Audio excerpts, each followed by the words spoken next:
Whirlwind in Season 4 of Diablo 4, is it finally playable? And the answer is yes. You can make an endgame Whirlwind build that actually deals a pretty respectable amount of damage. So it's going to be heavily reliant on the Dust Devils to clear out the higher end content, but you can definitely scale Whirlwind with some of the newer upgrades that we have for Season 4. Specifically, Gore's Devastating Grips did get a buff, so instead of waiting for it to end with the new unique power, it's every 2 seconds it's just going to start exploding for damage.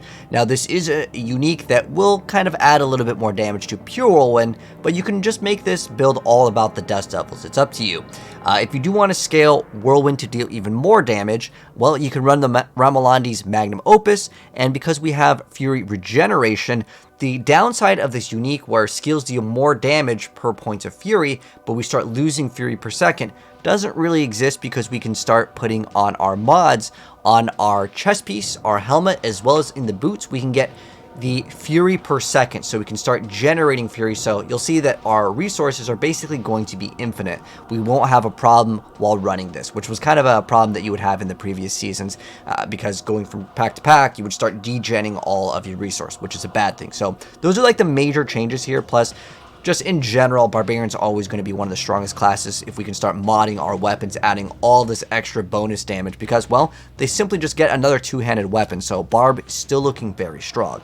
Now, if you want to run the Dust Devil build that is with the double swing, it's actually a very similar build. So maybe if you're tired of playing the double swing Barbarian in Season 4 when it does launch, because obviously this is all the PTR stuff, I'm getting you guys ready and having the build guide ready for it once it actually does come out, is that you're going to be able to take that build and basically just swap a couple things and you can have a brand new build. Sadly, we still don't have like any announcement for an armory, but this is such an easy, quick swap that you don't really need to change too much. So I wanted to focus mainly on having some hybrid damage, meaning Whirlwind deals damage as well as the Dust Devils. But again, you can start scaling either one of those to deal even more if you want to with the tempering system. So let's go ahead and start off with the skills now that the intro is out of the way and kind of what has actually changed. So starting right off, let's go over the skills and how they are used. So it pretty much comes down to Whirlwind for your damage. Whirlwind does some damage, but the main source of your big damage is going to be coming from your Dust Devils or the little tornadoes that shoot out, similar to in season, in Diablo 3, any of the seasons where you had like Wrath of the Waste being really good. Well, it's basically similar to that, where these tornadoes just kind of shoot out while you're doing Whirlwind, and it still feels like a Whirlwind build, even though it's not your primary source of the bigger numbers here. Now, this is not fully min-maxed in the gameplay that you guys are seeing, no uber uniques, but you can obviously scale it way better if you have Ring of the Star of the Skies, as well as the Harlequin Crest to get way more ranks, and you can even run Tybalt to get even way more damage here. So, starting right off, as far as the skills goes, I like running Iron Skin. It's specifically for the pit bosses. This build can actually reach very comfortably 50k plus life without buffs, and if you happen to have buffs, greater aspects, you can push into like 80k life. It's crazy how tanky Barbarian can get with the new greater affixes plus the ability to start tempering on life on a lot of your pieces of gear. So, really, really tanky, but Iron Skin is still really good to have, and that is because, well, you're going to come across some bosses, and it's going to be very nice to have this for the pit bosses. If you're just doing open world content, you can run anything here, though. You can run Charge, you can run Kick, you can run Ground Stomp. Doesn't really matter for the first skill here. Then Whirlwind is our source of damage. You can basically hold it down the whole time, but keep in mind Whirlwind does make your character move slower, so if you want to run things that will give you increased movement speed, which we will explain later on, it'll make the build feel a little bit better, and then you can continuously Whirlwind. But again, resources, not a problem at all, which is great. Then we have the Triple Shouts and the Wrath of the Berserker. And pretty much you just activate your shouts whenever you see a boss, because you're going to start generating these Whirlwinds. You can save it specifically for the pit bosses, and once you see the pit boss spawn in, you can just do your triple shouts, and sometimes you can just melt the boss so fast that it basically one-shots them. And then for our technique, we are running the two-handed axe because it is going to give us the most damage, because we are running a two-handed sword. Now, if you are running the Ramelandi's Opus over there, which is going to be the two one-handeds, then you do want to throw on the two-handed sword technique because you need to apply bleed to the enemies to get yourself berserking. So that is very important to note. And I wrote a bunch of notes, so just check them out if you want to like read more and kind of swap certain things in and out. Now, as far as the aspects, it's actually really easy to armor cap with the Barbarian, but if you do need to run Juggernauts, run it. But I had a lot of greater affix plus to strength. It just seems to be a very common role. So you can actually get a couple bonuses to armor, and then you could have another aspect at your disposal. So this is what I like to run. So I really liked the Numbing Wrath over here. And that is because this is going to grant us the ability to get extra fortification. And then we have the Relentless Berserker's aspect over here. Let's move this so we can actually read the full thing. Some of these are just like larger than others. But Relentless Berserker's aspect will just continue your berserking because it's a big portion of your damage. And then we have the Edgemaster's aspect over here just for some more damage because we're basically always at max. And then Iron Blood can be utilized. You can run, again, Juggernauts, Disobedience, whatever you need if you need to armor cap. And then I really like the aspect of Slaughter, or there's another one where when you crit, you also gain extra movement speed. You can run both if you want to. It's definitely a viable option. You can throw in your Amulet just to go even faster. It's actually one of the faster builds in the game. And if you're wondering, is Double Swing better or is Whirlwind better? Because they kind of are the same source of the damage, which is these little tornadoes that shoot out, or the Dust Devils as it's called. Honestly, Whirlwind is going to be faster if you are able to have the ability to just hold it down and you have enough movement speed, because Double Swing, well, you're going to have to pause to actually go for the swing. Well, it is just a short swing, especially if you have a lot of attack speed. You actually don't need to get attack speed at all with Whirlwind, which is kind of nice. So you kind of have like a free open slot and a lot of pieces of gear.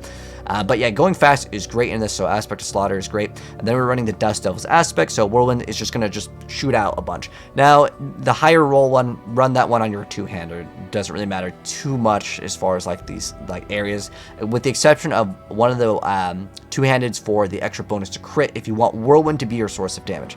And then we're running Fierce Wind, so your shouts are going to be creating Dust Devils. That's, again, a big source of our damage. And we're going to go ahead and move this over here so it's not clogging up too much of the screen. And then we have the Devilish aspect over here, so when we generate Fury, we're just going to go ahead and shoot out some more Dust Devils. And then Vocalize Empowerment, this is how we're going to be able to upkeep our resources here. That's why I like never run out of resources. So our shouts generate primary resource while they are active.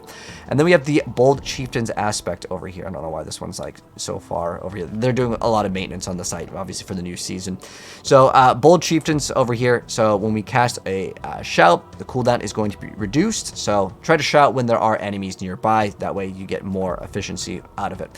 And then we're running the Dire Whirlwind. So if you want Dust Devils to be your main source of damage, you can drop this one completely, run anything. You can literally throw Intercom or whatever you want. But if you want Whirlwind to deal some sort of damage, and in the open world, like, you know, level 100 content, Whirlwind is actually pretty good for damage, but this just gives you an insane amount of crit, gives you up to 48% crit. That's like half of your crit right there. You can easily get 100% crit if your rings, as well as in your amulet and gloves, you get crit.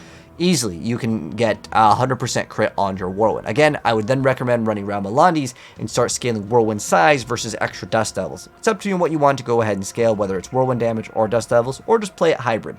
In the very beginning, though, because you won't be able to instantly access Ramalandis, well, you can play whatever you want, or whatever rolls you get. You know, sometimes it's the luck of the draw with Diablo.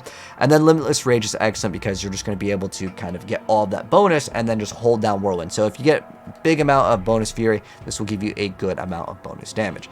And then as far as the gems go, it's pretty much the standard, just like you would see in every single Diablo build. And I really wish they would change this, but it's just going to be emeralds, rubies, as well as diamonds.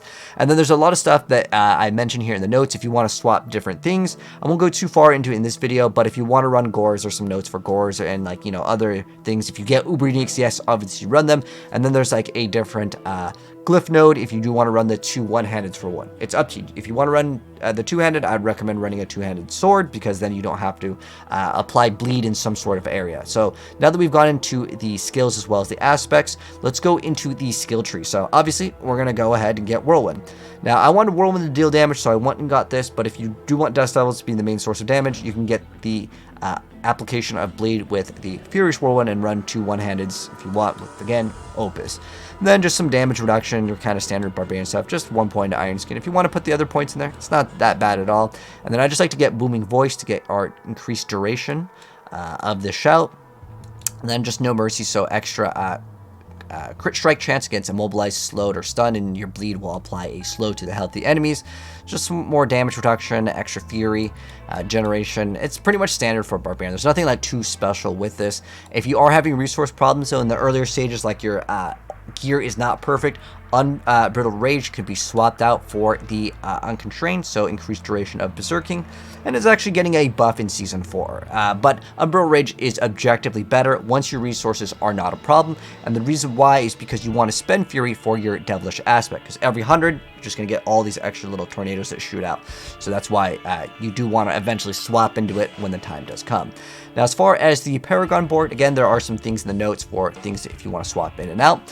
So I actually got this extra set of HP nodes, but you can drop this. The Barbarian is super tanky, and at the far end game in the pit, you could probably eventually get to the point where you one-shot it, and you don't really need to get like that 60k life.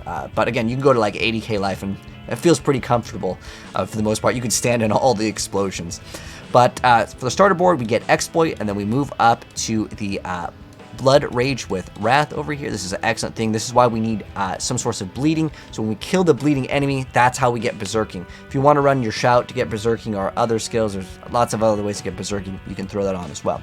And then for our third board, it's going to be Carnage with Ire. Excellent stuff over here. More attack speed is great. Now, it depends on how you want to set it up. Now, this one, it says, while Berserking, crit strikes increase our attack speed.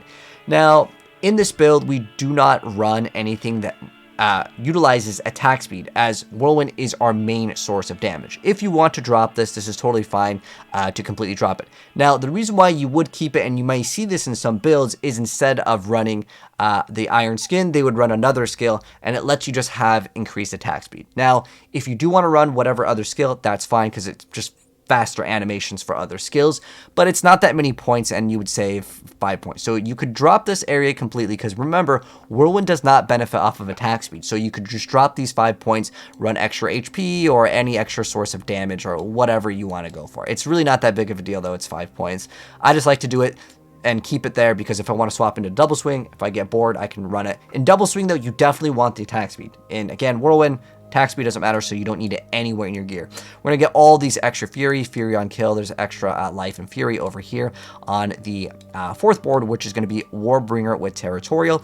And then for our final board over here, we have the Decimator with Twisters, so our Twisters will deal way more damage. But again, if you want this to be a pure Whirlwind build, you could drop out on the Twisters completely, and you could start modifying a lot of these other ones. But I think that overall, objectively, it's going to be best to either play Whirlwind with a mix of Dust Devils, or just play it pure Dust Devils. To make it a pure only Whirlwind build, you can do the Gore's Devastating Grips, but it's just going to be a lot harder to scale, and you need a lot of things to be perfect, and you need to start rolling a lot of +2 Fury versus just the Dust Devils just dealing enough damage to clear out content. But that's kind of the options if you want to read into it.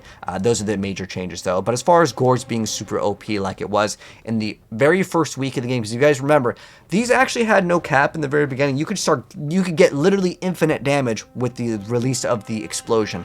They had then since changed it to make it so, well, it had a limit. Now, I don't know what the internal limit is. If they make it so there is no limit, I mean, you could maybe just wind this up, and again, you could get infinite damage. Therefore, it could be arguably the best build. Now, it has to deal that damage to the it explodes every 2 seconds and after ends, dealing 17% of the base damage dealt to the enemies. So it has to essentially deal the damage. So I'm sure someone's going to figure out some broken OP build where they have a target that never dies. You can maybe go into PvP where there's a target that like literally cannot die, and you're able to continuously hit it. And then the Barbarian, as long as they hold it down, they can one-shot anything in the game.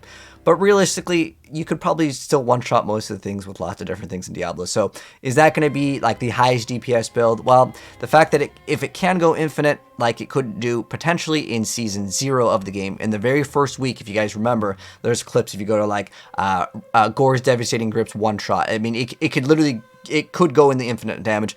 Then we could have a build that could be really funny for like a YouTuber for content.